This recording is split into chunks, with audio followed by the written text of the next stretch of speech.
Okay, delighted to say I'm joined by former Dublin footballer and an All-Ireland winner in 2011, Kevin Nolan.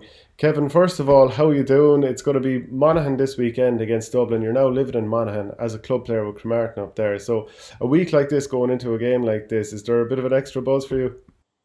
There is, yeah. I think I've said it plenty of times before that football up here is a religion. You get in chatting to anybody in the community, in around the area, and it's always sort of relates back to football. And National League, Championship football, it's no different.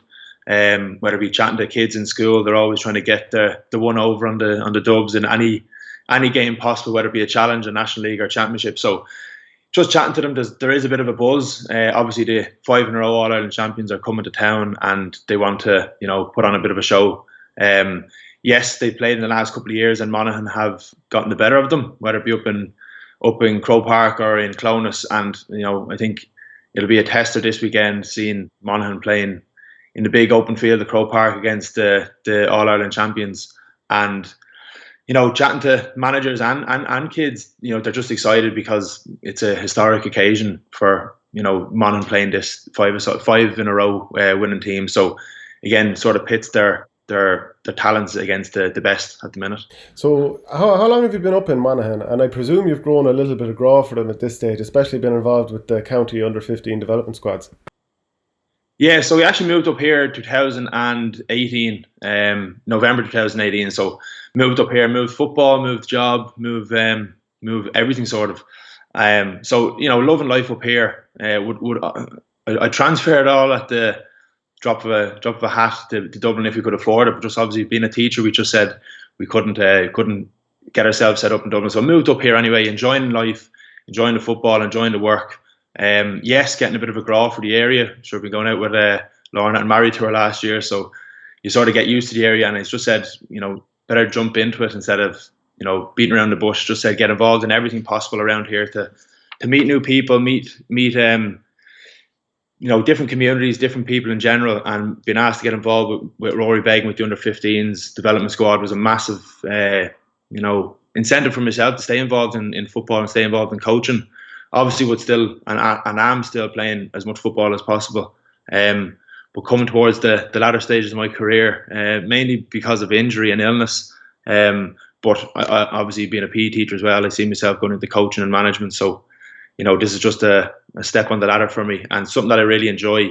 I'm literally 2 minutes from the county grounds in Cloughan. So if you're ever up, call over and come in for a cup of tea or anything like that. But it's great. It's a lovely area. The club is right beside the house.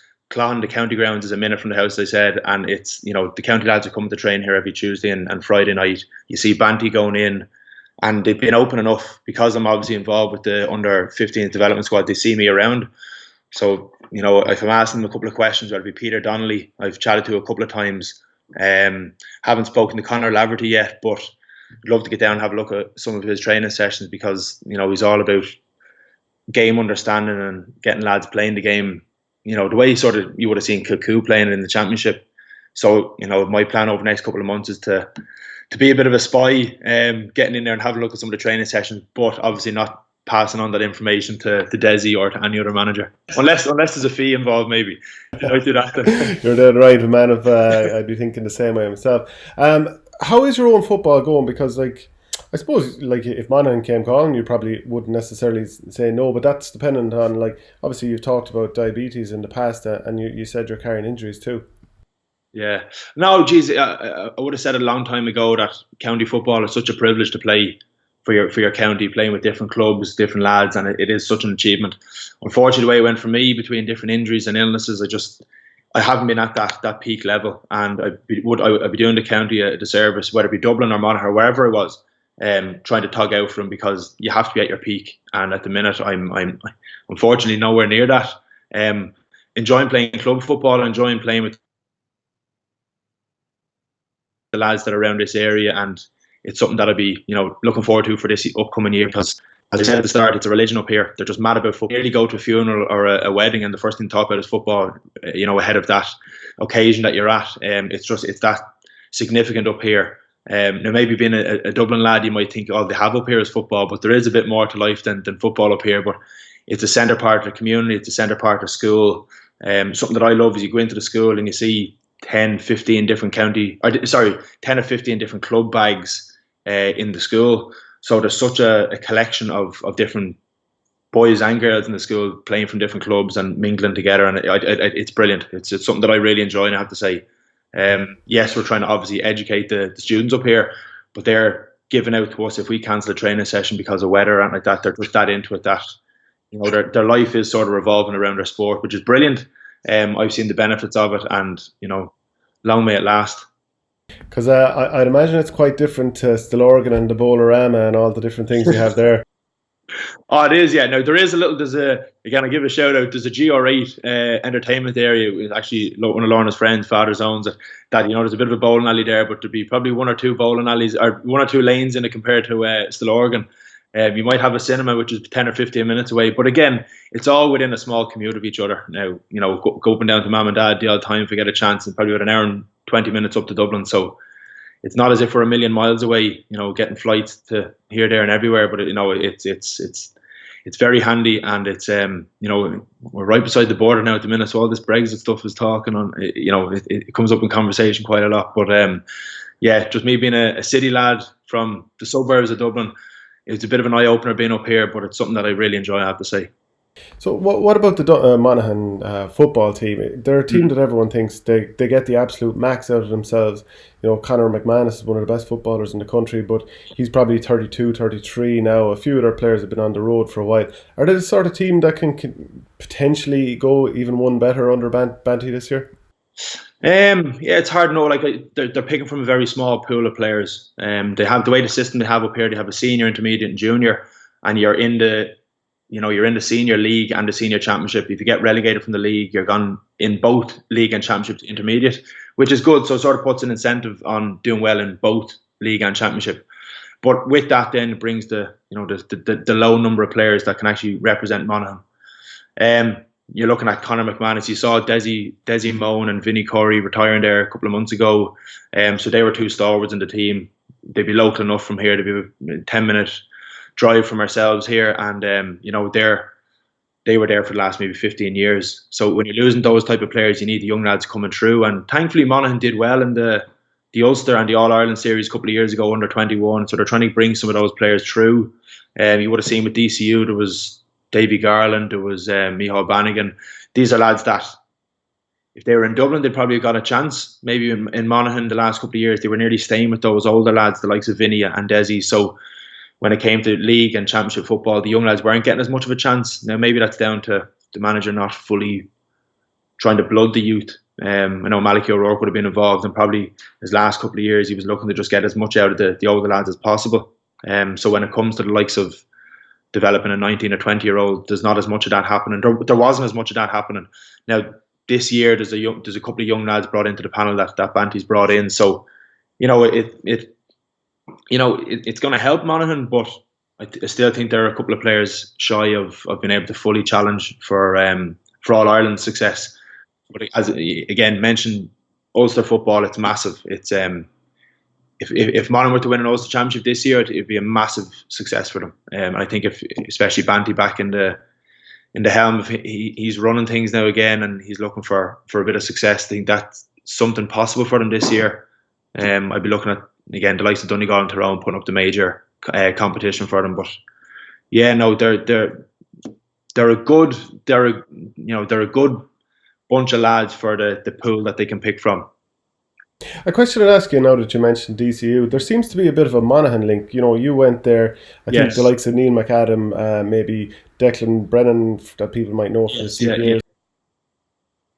Could you explain that sort of link? Yeah, well, I liked what you said. I was involved, but I was a dub at that stage. But yes, obviously the link to Monaghan. So getting involved with Declan Brennan, yeah, he would have been the coach and director down there, and chatting to him, and he was mad to bring in, not bring in, but just the fact that there was a connection there with the secondary school, St. McCartan's in Monaghan town, and there was a link with Porrick Duffy and things like that. So there's a lot of links there between DCU and Monaghan. Even like a couple of years ago there was with Declan, getting those lads in. Neil McAdam, Shane Smith would have been there, would have been on the panel for a little while. And then, as I mentioned, two other lads, Davy Garland, who was phenomenal form for DCU this year, and Micheál Bannigan.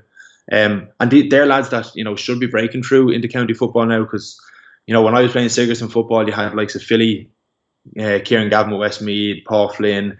Johnny, Jamesy.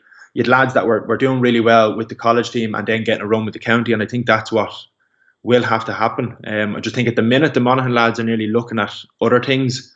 I've heard one or two lads nearly looking at stateside more so than fully committing to county panel. And again, that's probably, as I mentioned, the small pool of players. It's not great for the likes of Monaghans because they need to keep all these talented young lads in the country, let alone in the county itself. So I think they're up against a few different battles there. Obviously, the low numbers, and then the numbers that they do have, some of them their arms are being twisted to maybe head over to New York to get an extra few bob for summer football. As we talked there, Monaghan have won the last couple of league games against Dublin, and maybe there's something to that Monaghan have Dublin's number in some way, but then again, Championship is very different. Yes, If we go back to, like, it's more than 10 years ago now, and possibly even 2008, there was that incident with Ray Boyne, the stats man for Dublin at the time, having a bit of an altercation with Tommy Freeman. He's now, well, he was certainly announced as part of the backroom team with Banty now. It's kind of funny the way life works. You were part of the Dublin panel that time in 08. I was, yeah. 2008, my first full sort of introduction into Dublin senior football was with Pillar Caffrey. Brought into the squad around the National League and was sitting in Parnell Park. I think the game ended in a draw. I think McManus kicked the lights out with Freeze in that game, himself and Paul Finlay.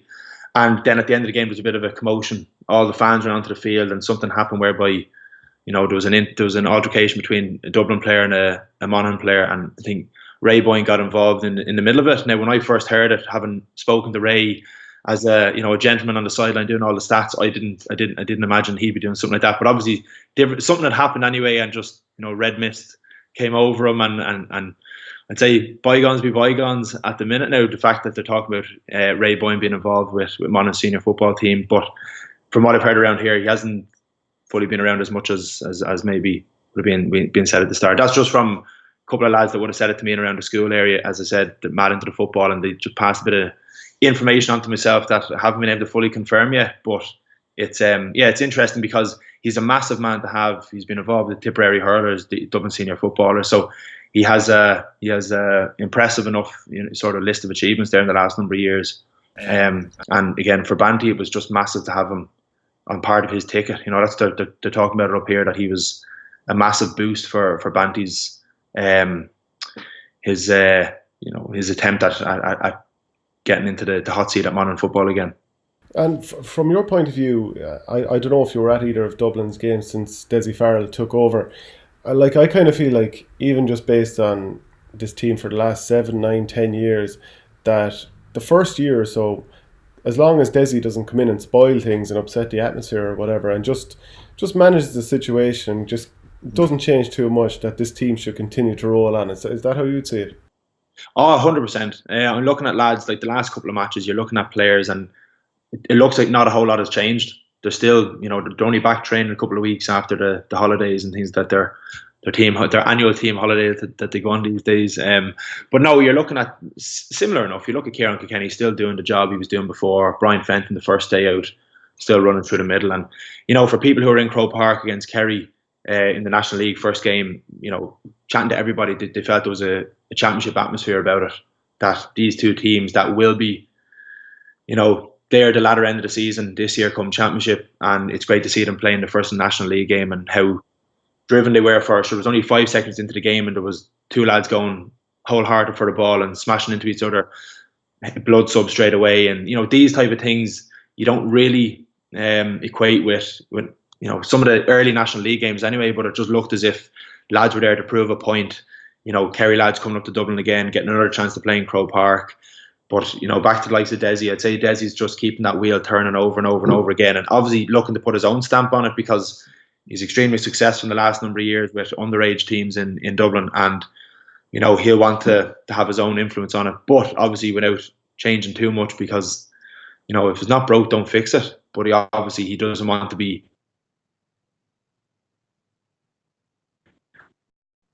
known maybe a puppeteer that he's just copying before. From what I would have heard before is that he would be very very similar to the fact that he'd be very intense in all the team meetings, organisation, the training sessions, and so on. And that's what's needed at underage development squad level and minor and under 20s, because it's just an experience and a an insight into what senior football and senior hurling is like. So yeah, no, from what I've heard, it's all been going very similar. The one thing I would mention is, you're looking at the likes of Monaghan losing some of their older players. Dublin don't seem to have lost too many of those older lads that are still there. And with the new manager, you might have thought maybe lads having to prove another point to a new manager might be a bit harder, but the likes of Kev Mack still getting on the field and still proving a point. They've been able to kick balls over from his supposed weaker side from the left corner forward position at ease. Still, it bodes well for Dublin come, National League finals and championships. So, the more that they have, brilliant. They're still blood and young lads as well. So, I'd be saying best of luck to the counties out there, because at the minute I'm still looking at Dublin being, they're at the top of the peak and they're there to be got at. No, I don't mean they're at the top to be aimed at. Sorry, I mean they don't mean there to be got at now. Just with the talent they have coming through, and it's just, as I said, it bodes very well for Dublin football. And do you think for Dessie Farrell it'll be important to win a league, just for his own sense of getting in there and not having people referring back to the Jim Gavin regime, that he'll want to kind of set down a marker, and even starting this weekend against Monaghan at home at Croke Park, he wants to get that first win there. Yeah, no, I 100%. But I probably think similar to what Jim Gavin would have set out his stall, that he's just going out to win as many games, or win every game, not as many games, win every game. And that's looking at different mindsets, and instead of just focusing on the result, you're looking at each of the performance indicators and the KPIs that they all talk about. That if we achieve each of them within each game, we'll be in a good position to win each game. And I think that's what Dessie be looking at as well, because Brian Cullen is still involved there. You have Paul Clark there on the sideline as well, you see. And, there's lads that they're still around the area. They're still around the panel. They're still around the overall management team. So, yes, some things will change, but I can see a lot of them staying the same. For Dessie, yes, it's going to be that add a bit of pressure, but I do think the fans will give them that bit of leeway if it doesn't, end in National League success, because I do think Dublin for Dublin football, it's championship is what matters. The National League is just an extra couple of games to blood new young lads and to blood lads to get ready for championship football. And I'm just imagining a situation now where you'll go down the road to the match in Croke Park with a half Monaghan jersey, half Dublin jersey. No, well, I'll probably have the Dublin jersey on, and sure, if Monaghan win, I'll have the Monaghan jersey on underneath just to take the Dublin jersey off. But no, I'm 100%. I'm known up here. I'm a dub up here, living in Monaghan. If Monaghan were playing tomorrow against Armagh, Donegal or Kerry, I'd be cheering Monaghan on, because obviously I'd like to think in the next couple of years or down the line, you'd be involved in football maybe at a higher level in Monaghan. Now, I'm not saying that's not in any way looking for jobs or like that, but what I mean is you'll have kids hopefully being involved in club football up here, whether it be boys or girls, and it's something that I'd be cheering them on definitely once they're not playing the Dubs, and that doesn't matter whether it be a challenge match, a league match, or a championship game. I'll still be cheering on the Dubs, because I was successful with Dublin. Couple of amazing years, whether it be minor, under 21, senior, a lot of friends made, and you don't forget that type of stuff. There's other Dubs that I teach with in the school here, and again, they're just pure Dubs. So you don't forget where you come from. You don't forget those roots, and I'll still be cheering on the Dubs the weekend, and there'll be nothing